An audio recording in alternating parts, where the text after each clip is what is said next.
to another repaint video. This is my French R35 light infantry tank. This is the original paint job I gave it. I don't think this was ever going to be the final version, but there you go. And this is what it looks like now. So quite a significant difference. Obviously got the decals. Not too many decals in this kit. You just got the side insignia there. And these little poppies along the side. I don't know what they represent.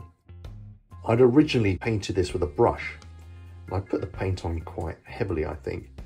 So I decided to scrub it all off. I soaked the whole model in Dettol, and that did quite a good job of dissolving the acrylic paint. Most of it came off, and what was left I scrubbed off with an old toothbrush. Then I got my airbrush, which I bought after completing this kit initially, and put on this layer of green. And then I tried to use the airbrush to put on the brown. Unfortunately, my airbrushing skills are quite poor, and I made quite a mess of it, sadly. You can see the sort of mess I was making down here. This is called spidering. It's where you put too much paint on the model and the air sort of squidges it all out into these little lines. And that was happening all over the place.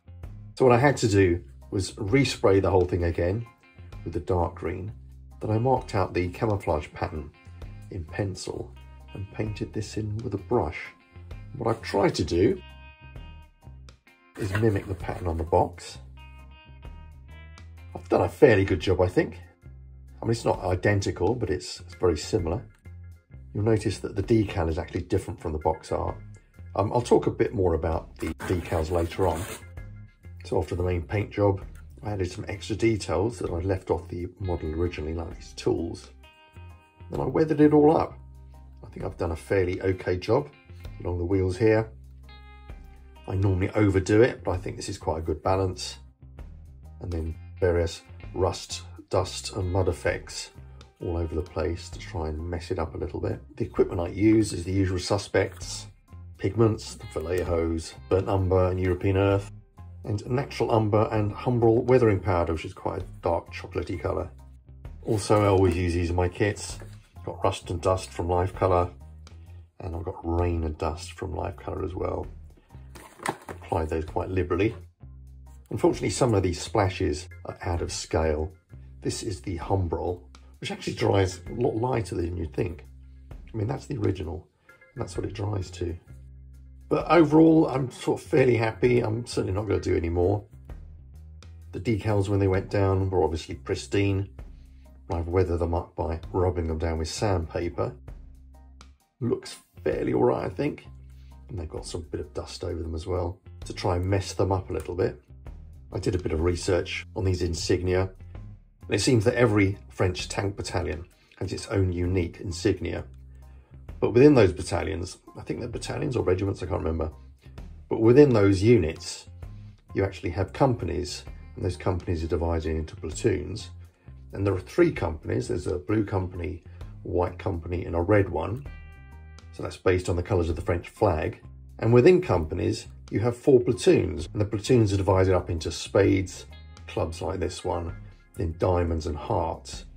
So just by looking at the shape and the colour, you can immediately tell where the tank sort of sits in the hierarchy. So this is 1st company, 2nd platoon, which I thought was quite interesting. If you saw my original video about the R35, you'll have seen that I also made up some tank crew figures, one of which was this chap here. And originally, he was going to sit inside here, but you'd barely have seen anything of him at all apart from his face. But I watched some footage of these R35s in the war, and also some footage of reenactors riding around in a restored R35. And what they do is they open up this access hatch here and sit inside like this. And what I've had to do here is basically shave down his legs to quite a large extent to make him fit. And this is just a very rudimentary paint job. Right, bit of a squeeze getting him in there, did it eventually. But that's how they sit in their tanks, on the back like that, which I think is quite fun. Ideally, he'd be sitting a little bit further back, but I carved off too much of his legs to do that, unfortunately. And it just goes to show you how tiny these tanks are, really, when you see a skull figure like that. Anyway, there's the R35, all messed up and weathered. I like it, I don't love it.